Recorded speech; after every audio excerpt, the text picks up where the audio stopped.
You know, and how you're looking up videos on YouTube and you look up one subject and you watch it and you scroll down underneath and then, oh, there's another video I want to watch. And then, well, it seems that my video searching has brought me to watching videos of these people that, you know, they're either getting filmed in a grocery store by somebody they don't know, or they're doing an interview. And the subject is actually people on meth. And for those of you who don't know, that's methamphetamine. And I've seen those people.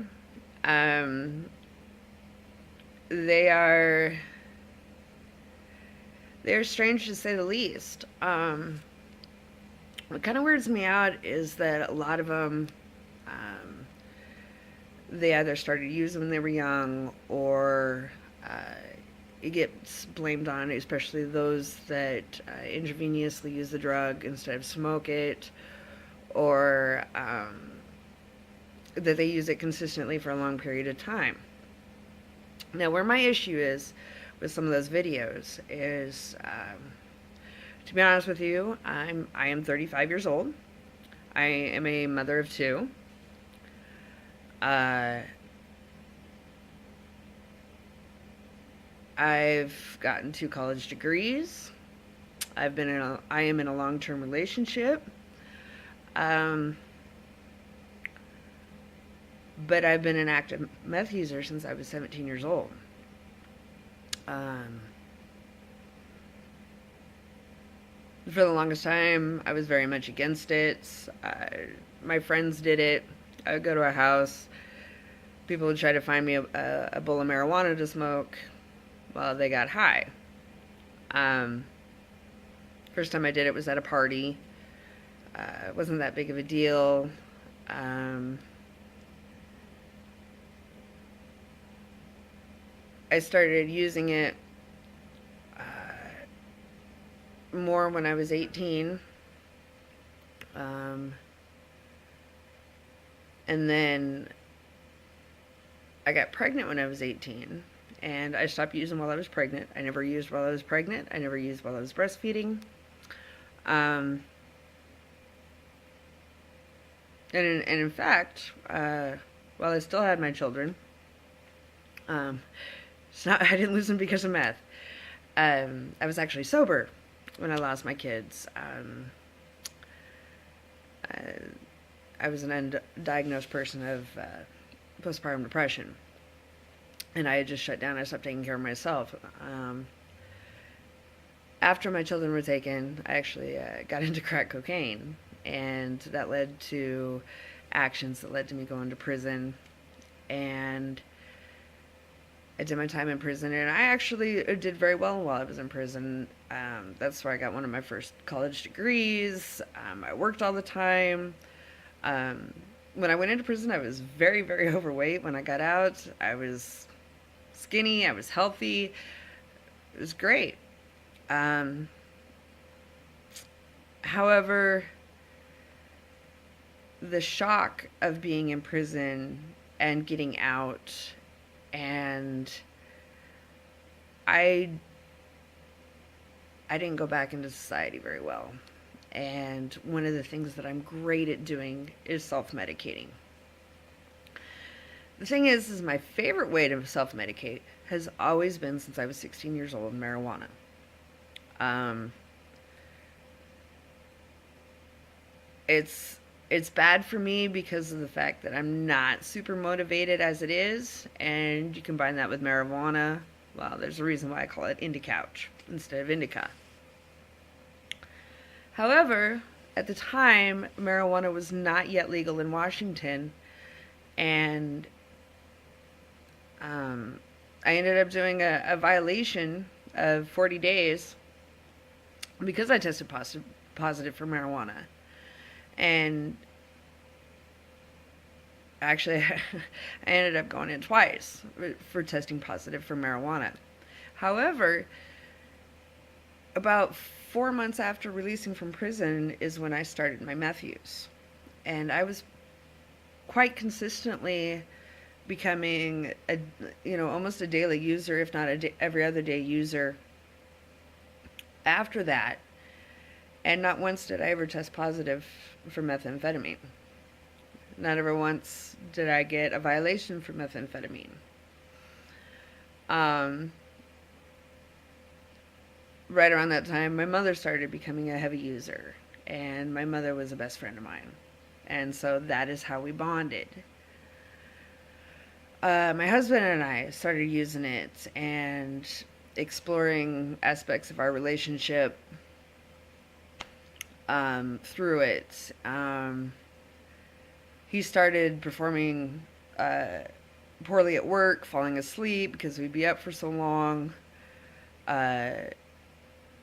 We stopped going out and going camping and stuff like that because, well, our weekends, we didn't go anywhere.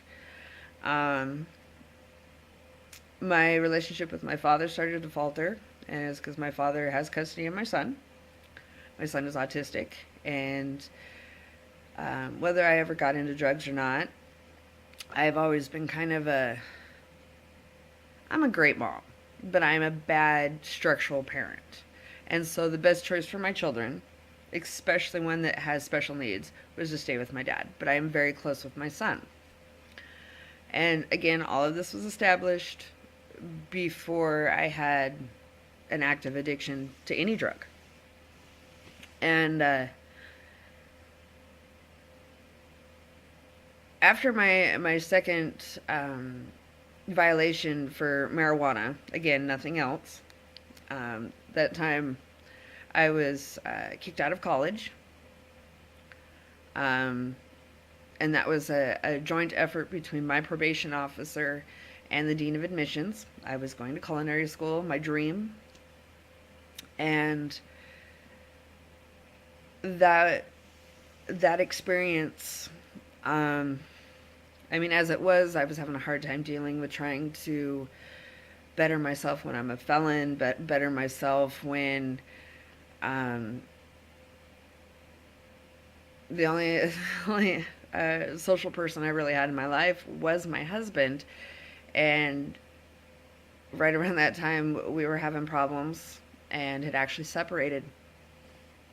And towards the end of my probation is when my addiction really started getting bad, and I had decided to start using needles. And that was probably my downfall. Not that smoking wouldn't have destroyed my life, or snorting, or hot rails, or doing a booty bump, or any other way would have probably had the same effect.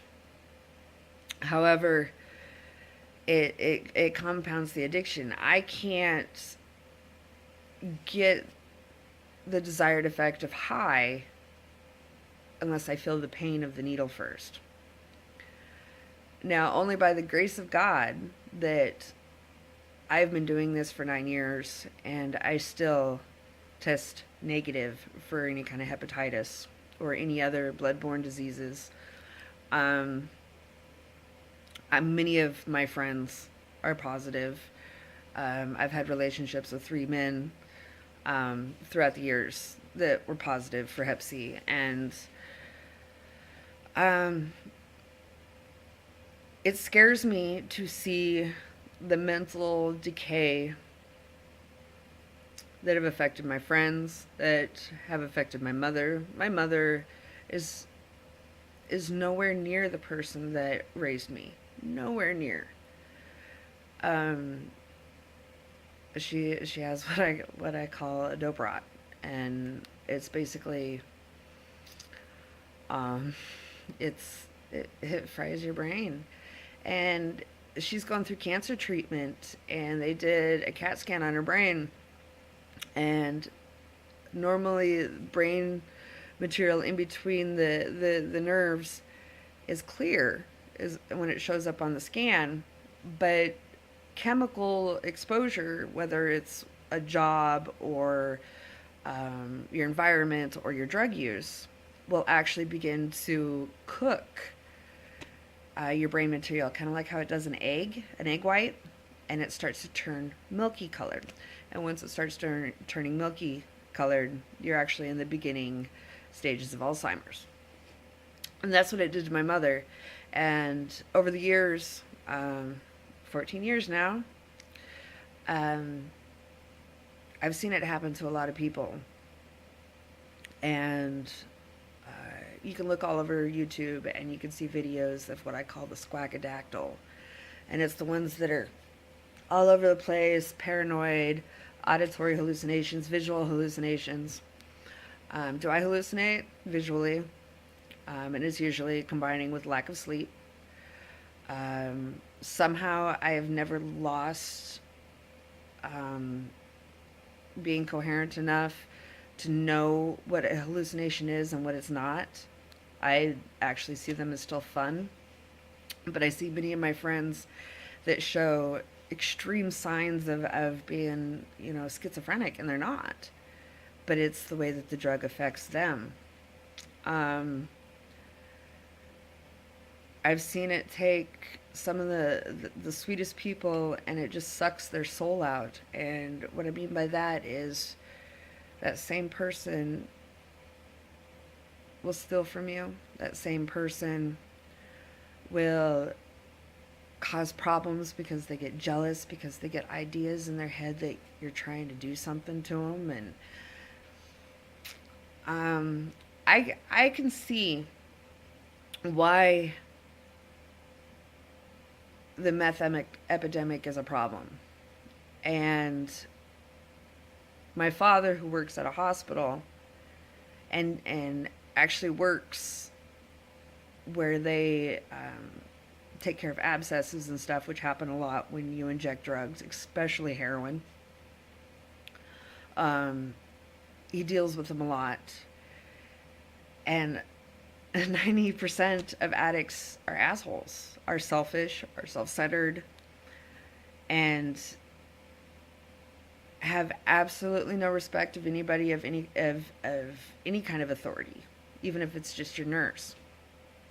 And so, because I am a meth user, I get treated like I'm going to be that way, or that I'm not intelligent, or that I am scandalous, or that I am a thief, or that I am a liar, or anything of that sort. And I am one of the odd man out. I am social. I am a social user. Which somehow that makes sense because I have to go get high in the bathroom, but I'm socially getting high. I come out and we're high together while everybody else is smoking. I've gone into the bathroom and gotten high. That's not exactly a psychosis, but the rationality doesn't quite add up there.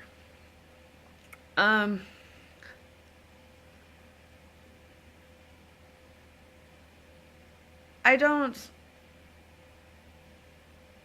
like being treated like I'm a junkie. Although, definition-wise, that is what I am. But the same people that scare sober people are the same people that scare me. And after seeing all of these videos of the extremes, the bad, I felt the need to share my point of view of being an addict, because I am an addict. I moved back into town a couple of weeks ago, and I was able to make it 2 weeks sober. And then it got to the point where I was being rude to my friends because they weren't helping me find they weren't helping me find a fix fast enough, or that they were worrying about their problems more than my issue. I call it my monkey. And my monkey is loud, and my monkey is vicious, and I hate waking it up. But on the other hand, I have found myself saying, no, I'm good. I don't need any. Or telling my boyfriend, it's like, can we spend the money on some pot, relax for a couple of days, eat something? Um, 14 years, never a cavity. Went and saw the dentist a couple months ago. Never had a toothache. I've almost lost my leg to an abscess.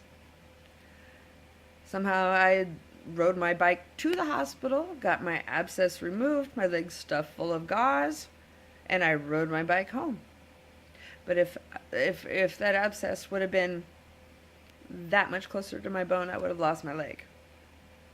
I have listened to the genius advice of using bong water, cooking it down till it crystallizes, methamphetamine bong water, not marijuana bong water, shooting up with it. And there's a bacteria that's in the human mouth that is incredibly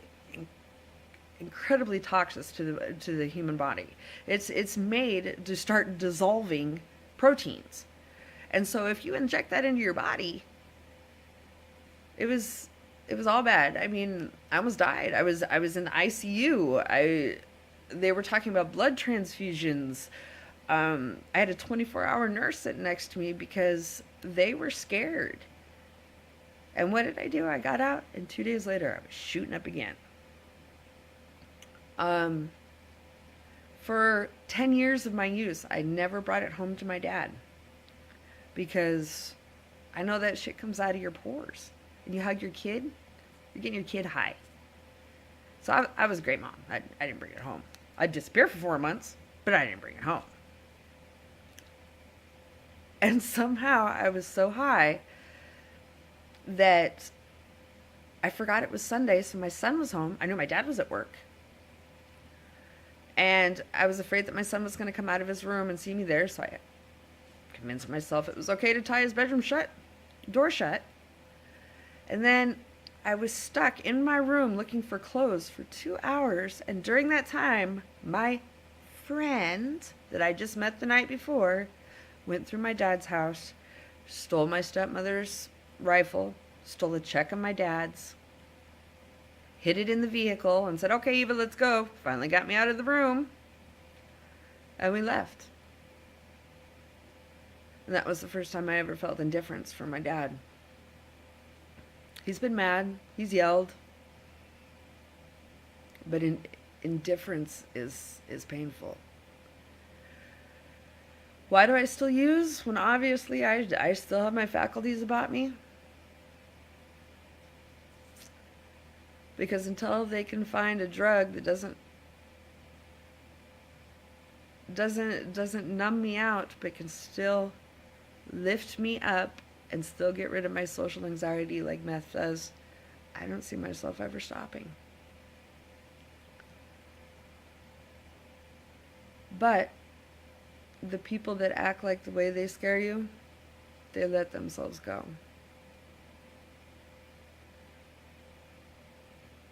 I made a promise to myself that no matter what, I will always know who I am, and I will always know who I am to God. And I don't know if that means anything to anybody,